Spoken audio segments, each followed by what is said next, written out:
നമസ്കാരം. ബിൽഡ് വിത്ത് സെയിൽ എന്ന യൂട്യൂബ് ചാനലിൻ്റെ പുതിയൊരു വീഡിയോയിലേക്ക് സ്വാഗതം. നമ്മൾ ഇന്ന് ചർച്ച ചെയ്യാൻ പോകുന്നത് ബിൽഡിങ്ങിൻ്റെ സെറ്റ് ബാക്കുകളെ പറ്റിയാണ്. എന്താണ് സെറ്റ് ബാക്കുകൾ?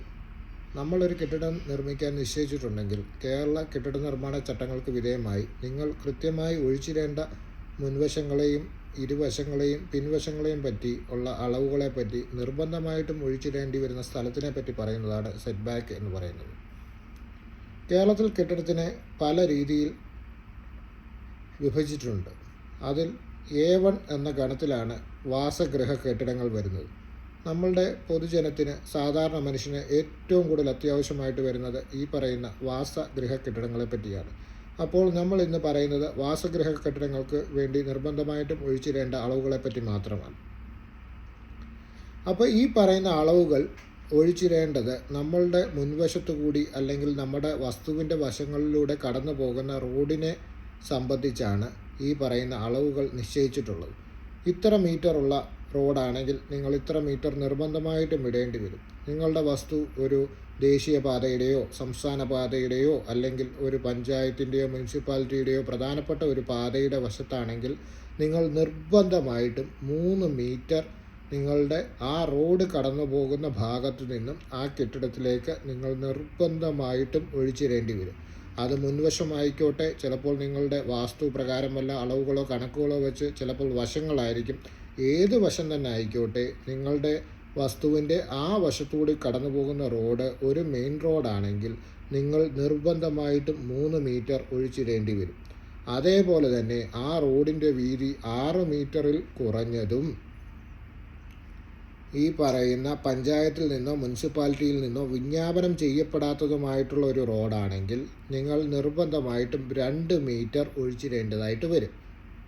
അതേപോലെ തന്നെ ഈ പറയുന്ന റോഡുകൾ കൾഡിസാക്ക് എന്ന് പറയുന്ന ഒരു ഗണം കൂടെ നിശ്ചയിച്ചിട്ടുണ്ട്. കൾഡിസാക്ക് എന്ന് പറയുന്നത് ഒരറ്റം അടഞ്ഞ വഴി. നമ്മളിപ്പോൾ മുന്നോട്ട് പോയപ്പോൾ ആ റോഡ് തീർന്നു, നമുക്കിനി വേറെ എങ്ങോട്ടും പോകാൻ ഒരു മാർഗമില്ല.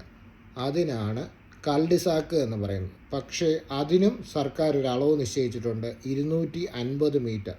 നമ്മുടെ നാട്ടുഭാഷയിൽ പറഞ്ഞാൽ 1/4 കിലോമീറ്റർ. 250 മീറ്ററിൽ കൂടാത്ത നീളമുള്ള വഴിയും ഒരറ്റം അടഞ്ഞതുമായിട്ടുള്ള വഴിയാണെങ്കിൽ നമ്മൾക്ക് കുറച്ച് ഇളവുകൾ അതിൽ തന്നെ നിശ്ചയിച്ചിട്ടുണ്ട്. അതേപോലെ തന്നെ ഒരു ഉടമസ്ഥൻ്റെ പേരിൽ 2 സെൻറ്റ് വസ്തുവേ ഉള്ളൂ, 2 സെൻറ്റിൽ കൂടുതലില്ല. 81 ചതുരശ്ര മീറ്റർ അളവൊക്കെ എന്താണെന്ന് നമ്മൾ മുൻ വീഡിയോയിൽ ചർച്ച ചെയ്തിട്ടുണ്ട്. അത് കണ്ടാൽ നിങ്ങൾക്ക് മനസ്സിലാവും. ആ 2 സെൻറ്റ് വസ്തുക്കാരൻ്റെ മുൻവശത്തുകൂടി പോകുന്നത് 3 മീറ്ററിൽ കൂടാത്ത വീതിയുള്ള റോഡാണ്. എന്ന് വെച്ചാൽ നമ്മുടെ നാട്ടുഭാഷയിൽ പറഞ്ഞാൽ 10 അടിയിൽ കുറവ് വീതിയുള്ള ഒരു വശവും അദ്ദേഹത്തിൻ്റെ പേരിൽ മറ്റു വസ്തുക്കൾ ഒന്നും തന്നെ ഇല്ല.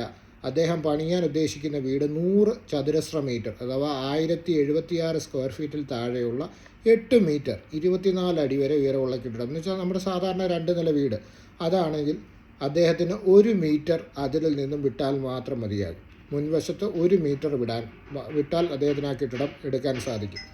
അതേപോലെ തന്നെ ഇപ്പോൾ ഈ പറയുന്ന ഒരു വീടിൻ്റെ 2 വശങ്ങളിലും 1 മീറ്റർ അഥവാ 3 അടി എന്ന് നമ്മുടെ നാട്ടുഭാഷയിൽ പറയാം. 1 മീറ്റർ 2 വശങ്ങളിലും നമ്മൾ നിർബന്ധമായിട്ട് വിടണം.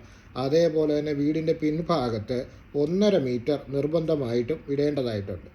ഇനി ഇതേ അളവുകൾക്ക് 125 ചതുരശ്ര മീറ്റർ അളവിൽ കുറഞ്ഞ വസ്തുക്കളാണെങ്കിൽ അഥവാ 3 സെൻറ്റിൽ താഴെയുള്ള വസ്തുക്കളാണെങ്കിൽ കുറച്ചുകൂടി ഇളവുകൾ പറഞ്ഞിട്ടുണ്ട്. ആ 3 സെൻറ്റ് ആണെങ്കിൽ പോലും ആ വസ്തുവിൻ്റെ ഫ്രണ്ടിൽ കൂടി ഒരു പ്രധാന പാത, ദേശീയപാതയോ സംസ്ഥാന പാതയോ അല്ലെങ്കിൽ വിജ്ഞാപനം ചെയ്യപ്പെട്ടിട്ടുള്ള മുനിസിപ്പൽ പഞ്ചായത്ത് റോഡോ പോവുകയാണെങ്കിൽ ആ ഭാഗത്ത് നിന്ന് 3 മീറ്റർ നിർബന്ധമായിട്ട് നമ്മൾ വിടണം.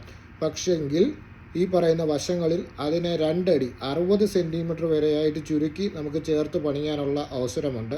അതേപോലെ തന്നെ ആ വസ്തുവിൻ്റെ പിൻവശത്ത് 1 മീറ്റർ മതിയാകും. മറ്റേ സാധാരണയുള്ള കെട്ടിടങ്ങൾ എടുക്കുമ്പോൾ 1.5 മീറ്റർ ഉള്ളതിന് ഇവിടെ 1 മീറ്റർ മതിയാകും.